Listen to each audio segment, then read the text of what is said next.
This day we are looking at the topic faithfulness and destiny. Faithfulness and destiny. Our text is 1 Samuel chapter 17, verse 17. And it reads, Then Jesse said to his son David, Take now for your brothers an ephah of this dried grain and these 10 loaves, and run to your brothers at the camp. Run to your brothers at the camp. The devotion. We all want our prayers answered, God to intervene, and God to take us to the next level of our dreams and expectations. We all want to go beyond the mundane and enter into something special. We all want God's best for our lives. But there is a simple secret that can break our current stalemate, and that is faithfulness in our current assignment. Yes, we want more, but if we are found faithful in the small, God will use that to open the door for the next thing. That's the way it works. Many people are not reliable and faithful in their current tasks, but they want God to give them something bigger and greater. Yet faithfulness will make people consider us reliable for something bigger, and that may be the door we are waiting for. David was a faithful young man. Though he was the youngest of the 8 siblings, Jesse trusted him the most. With the 3 oldest brothers on the battlefront, Jesse had 5 sons he could have sent on this errand. And he chose David. Why? Because he was reliable.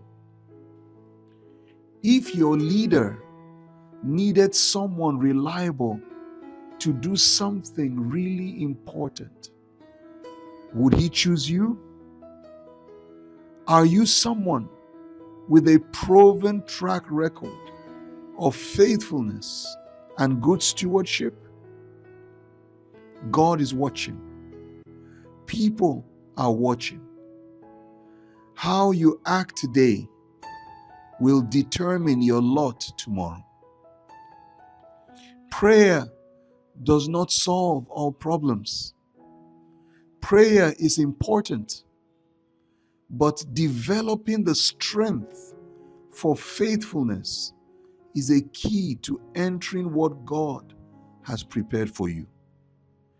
If you must pray earnestly for something, pray for grace to be found faithful. That's the key. David's fame and prominence became clear because he killed Goliath. But he would never have met Goliath or fought Goliath if Jesse had not sent him to the field. And Jesse would never have sent him to the field if David hadn't proved himself reliable. See the connection?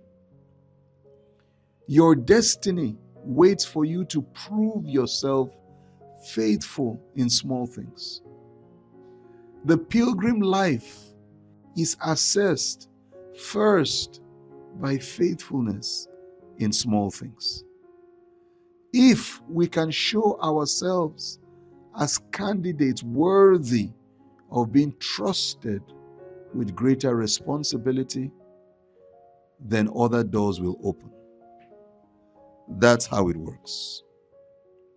Praise the name of the Lord. Now let's go deeper into the devotion. Today's topic, for those who were not there at the beginning, today's topic is faithfulness and destiny. Faithfulness and destiny. 1 Samuel chapter 17, verse 17. And it reads, Then Jesse said to his son David, Take now for your brothers an ephah of this dried grain and these 10 loaves, and run to your brothers at the camp. And then if you read even verse 18, he also says, See how your brothers are doing and bring back a report to me. You know, this may sound like it's a long shot. Maybe there's not a direct connection, but I see a direct connection. You know, David at this point had already been anointed by Samuel to be the next king of Israel. But you know, David had been a young man found faithful over time, in little things that nobody was noticing. But God was noticing, and Jesse was noticing. You see, God was noticing, and Jesse was noticing. And so while the other brothers may just eat their food and leave all the plates, you know, David would be the one to go and wash up the plates. When their father would give instructions to all the brothers to do something or not to do something, David would be the one to make extra effort to obey their father. You know, little things that did not seem to matter. Others took it as, well, David was faithful. Jesse was noticing that this young man was different from the others. And when the time came, Jesse had an important assignment. 3 of the older brothers were already on the battlefront with Saul. And Jesse needed someone to take them food, but also to bring back a report. Who did he choose? There were 5 brothers still in the house. There were 5 brothers, 4 of them older than David. The normal thing would have been to choose any of those 4 because they were more mature. Supposedly they were wiser. Supposedly they were more, capable of knowing what to do, because to go to the battlefront is not for children. But David was the one chosen. Jesse said, You go. If I was among the other brothers, I would have felt very sad. I would have felt neglected. I would have felt slighted. I would have felt put down. Because why would you bypass me? I'm older than David by many years. Why would you bypass me to go and choose such a young person? But Jesse said to them, I've been watching you guys. David has been the one reliable. David has been the one faithful. I've been watching you guys. Now you want to go and do something strategic, but you've not been faithful in little things. I've been watching you guys. Friends, God is watching every one of us. People are watching every one of us. And faithfulness in the little things is what will open the door to the next phase. You see, we want the next phase, and we are praying for the next phase. We are praying to enter God's best for our lives. We are praying to enter into God's will for our lives. We are praying for God to answer our big prayers for big things. But God says, I'm watching the small things. God says, I'm watching the small things. I'm observing what nobody else sees. My wife just commented the other day that how well I make the bed when I wake up. And I told her it's something small. She said, but she just commended. Because even if I'm in a hotel room, when I get up, I make my bed. You see, it's something small that doesn't count. But for me, I know those little things count because God is taking note of those little things. Those things that nobody else is observing, God is observing. God is saying, if I find you reliable in little things, I will give you responsibility for bigger things. Is that not what Jesus says? If you are found faithful in small things, then you will be found faithful in greater things. Many of us think these small things don't matter. These little things don't matter.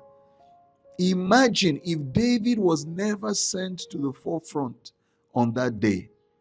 We would never know that David was prepared to kill Goliath.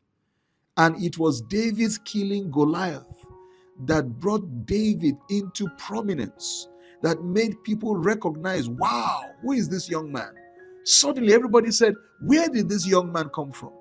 How can this young man do what all these great warriors could not do? It was the beginning of the change for David. But it started with David being reliable, being faithful in small things. I know you want God to take you to the next level. I know you want God to make wonderful things to happen in your life.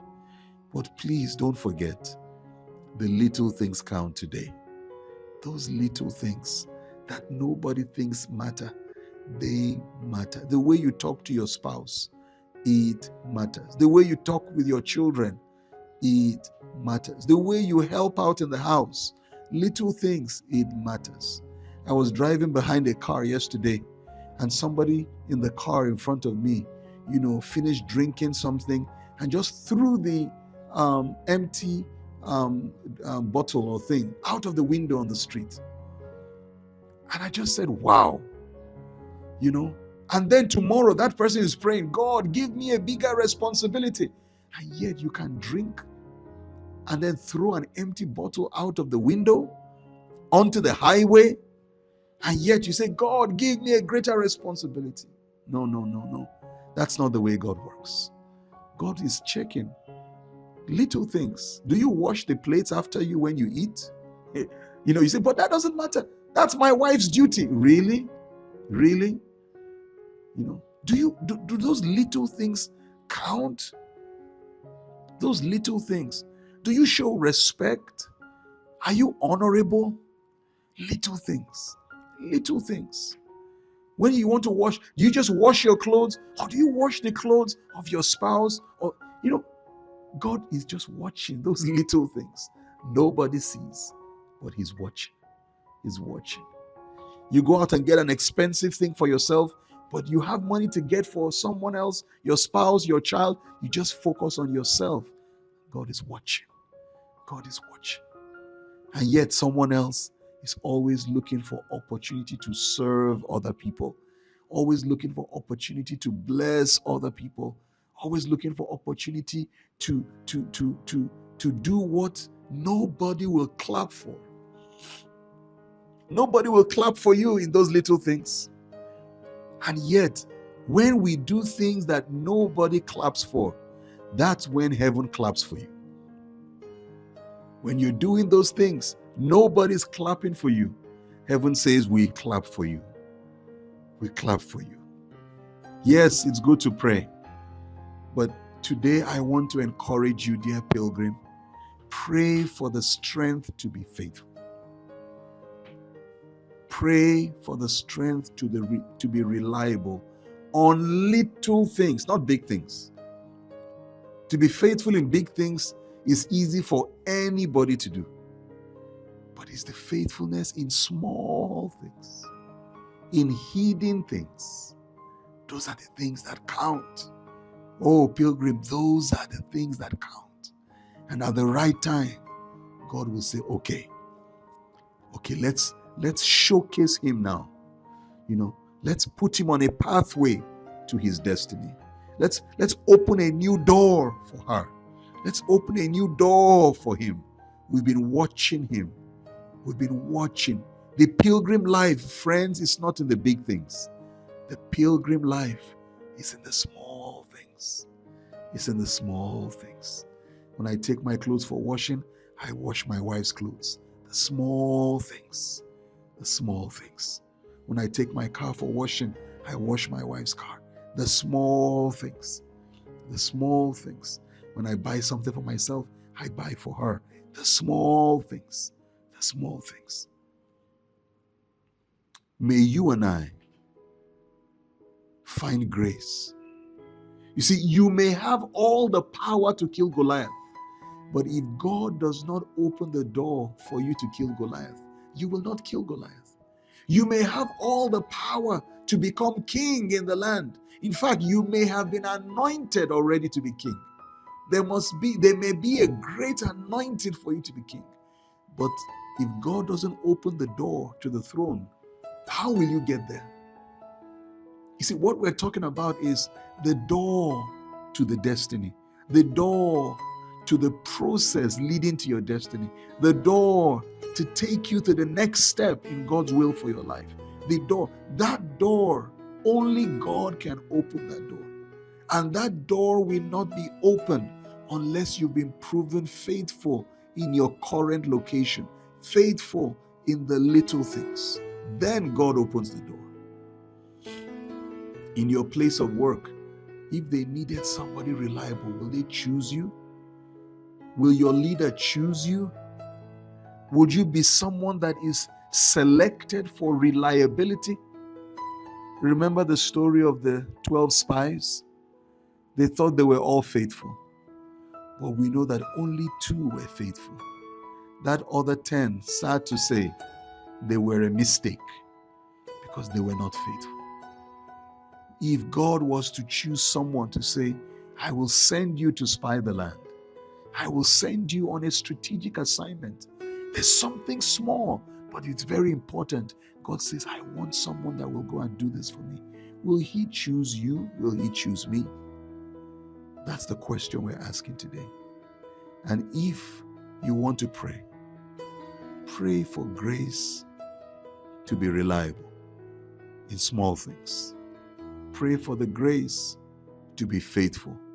You know, Jesse said to David, you go give them this, but bring me report. You see, Jesse knew that David will bring an honest report. He says, bring back a report on how they are doing.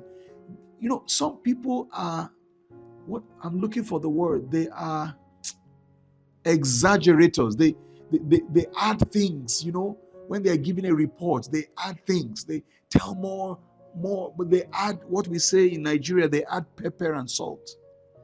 You know, they make the story sweeter than it's really. You know, they add exaggerations. They add some half-truth. It's true, but it's not complete truth. They change the story just enough so it sounds sweet, or so it makes sense. But Jesse wanted someone who would bring the exact report, who will not add anything or remove anything, who would say things exactly the way it happened. You see, that's why Joseph's brothers hated Joseph, because Joseph was like David. You know, Joseph was too straightforward. Too straightforward. May you be straightforward to a fault. May you be reliable to a fault. May you be honest to a fault.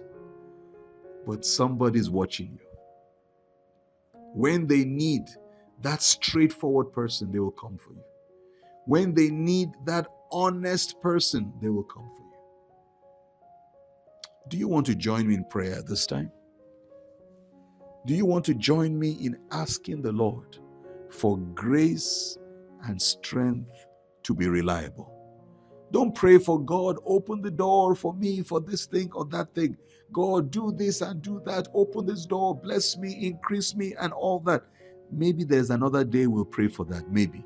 But this morning, you're saying, God, give me strength to be reliable, to be faithful in small things. I don't want anyone to clap for me. I don't want anyone to celebrate me. I don't want anyone to say, wow, what a great thing I'm doing. What a great thing. No, just in quietness, just consistently doing what God asks you to do. If you know the Lord asks you to do something, just be doing it faithfully. Don't wait for the applause or the accolades. Don't wait for anyone to celebrate you. Just be faithful, doing what He asked you to do. And He's observing. At the right time, He will open the door. At the right time, He will open the door. He will say, okay, it's time. It's time. You've been faithful in little. Now you'll be faithful in much. I've seen you grow in reliability in the small things. I've seen you become more and more faithful in the small things. Now, let me give you responsibility for something bigger. Do you want something bigger? Do you want a greater responsibility? Don't pray for the greater responsibility. Pray for faithfulness in small things.